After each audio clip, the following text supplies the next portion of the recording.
विद्यार्थियों, मैं विकास जैन सहायकाचार्य राजकीय विधि महाविद्यालय कोटा आप सभी का राजकीय विधि महाविद्यालय कोटा के यूट्यूब चैनल पे हार्दिक अभिनंदन स्वागत करता हूँ। भारतीय साक्षर अधिनियम 1872 की यूट्यूब की श्रृंखला में पुनः आपका हार्दिक स्वागत है।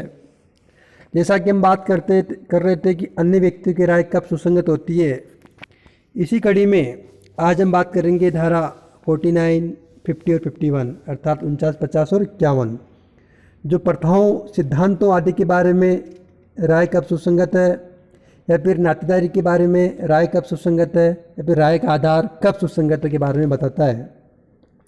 जैसा कि पहले अध्ययन कर चुके हैं कि विशेषज्ञ कौन है, विशेषज्ञ की जो राय है किस हद तक सुसंगत है, साक्ष्य में किस तरह न्यायालय द्वारा ग्राह्य होगी, न्यायालय कब साक्ष्य अन्य व्यक्ति की राय लेगा, आदि आदि। तो अब बात करते हैं हम प्रथाओं, सिद्धांतों आदि के बारे में राय कब सुसंगत है। जबकि न्यायालय को मनुष्य की किसी निकाय या कुटुंब की प्रथाओं या सिद्धांतों के या फिर किसी धार्मिक या खैराती प्रतिष्ठान के संविधान या शासन के अथवा विशिष्ट जिले में विशिष्ट वर्गों के लोगों द्वारा प्रयोग में लाए जाने वाले शब्दों या पदों के अर्थों में के बारे में राय बनानी हो, तब उनके संबंध में ज्ञान के विशेष साधन रखने वाले व्यक्तियों की राय सुसंगत होती है। इसी तरह नातेदारी के बारे में राय कब सुसंगत होती है, जबकि न्यायालय को एक व्यक्ति की किसी अन्य व्यक्ति के साथ नातेदारी के बारे में राय बनानी हो, तब ऐसी नातेदारी के अस्तित्व के बारे में ऐसे किसी व्यक्ति के आचरण द्वारा अभिव्यक्त राय जिसके पास कुटुंब के सदस्य के रूप में या अन्यथा उस विषय के संबंध में ज्ञान के विशेष साधन है, सुसंगत तथ्य हैं।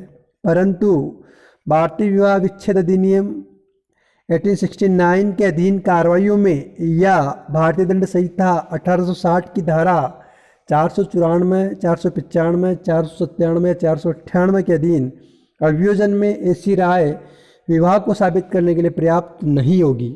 एग्जाम्पल लेते हैं इसका। क्वेश्चन ये है कि क्या ख और ग विवाहित थे। ये तथ्य कि अपने मित्रों द्वारा पति और पत्नी के रूप में प्राय स्वीकृत किए जाते थे और उनसे वैसा बर्ताव किया जाता था, सुसंगत तथ्य है। मतलब जो धारा 50 में नातेदारी के बारे में अन्य व्यक्ति की राय जब सुसंगत है, ये आईपीसी और इंडियन डाइवोर्स एक्ट में लागू नहीं होगी। ये केवल साधारण परिस्थितियों में ही अन्य व्यक्ति की राय सुसंगत होगी। जैसे एग्जाम्पल में लिया कि ए और बी विवाहित थे, तो ए और बी के बारे में जो व्यक्ति उनको पति पत्नी के रूप में स्वीकृत मानते थे और उनके साथ वो व्यक्ति पति पत्नी के रूप में व्यवहार किए जाते थे, उन व्यक्तियों की राय सुसंगत होगी। अब क्वेश्चन ये है कि क्या ख और ख का धर्मज पुत्र है, क्या क ख का धर्मज पुत्र है। ये तथ्य कि कुटुंब के सदस्य द्वारा कैसे सदा उस रूप में बर्ताव किया जाता था, सुसंगत है। मतलब ए बी का पुत्र है, तो जो घर के कुटुंब के सदस्य थे तो वो बताते हैं कि ए द्वारा बी के प्रति ऐसा व्यवहार किया जाता था कि उसका ही धर्मज पुत्र है। अब क्वेश्चन ये उठता है कि grounds of opinion well relevant, मतलब राय के आधार कब सुसंगत है। तो जब कभी किसी जीवित व्यक्ति की राय सुसंगत है, तब वे आधार जिन पर वह आधारित है सुसंगत है। कोई विशेषज्ञ अपनी राय बनाने के प्रयोजन किए गए प्रयोगों का विवरण दे सकता है। अंत में एक चीज़ और है इसमें कि विशेषज्ञ साक्षी और साधारण साक्षी में अंतर क्या है।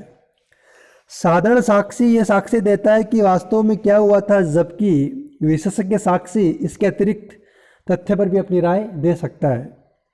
साधारण साक्षी अपने प्रयोगों का ब्यौरा नहीं दे सकता है, जबकि विशेषज्ञ साक्षी ऐसा कर सकता है। साधारण साक्षी पुस्तकों को देखकर अपनी स्मृति ताजी नहीं कर सकता है, जबकि विशेषज्ञ साक्षी ऐसा कर सकता है। अर्थात इसके बाद साधारण साक्षी अन्य समतायुक्त मामलों के तथ्यों का हवाला नहीं दे सकता जो खोज के अंतर्गत है, जबकि विशेषज्ञ साक्षी दे सकता है। साधारण साक्षी का वर्णन धारा 47, 48, 49, 50, 51 के अंतर्गत किया गया है, जबकि विशेषज्ञ साक्षी का वर्णन धारा 45 एवं 46 में किया गया है। इस तरह न्यायालय अन्य व्यक्तियों की राय सुसंगत मान सकता है।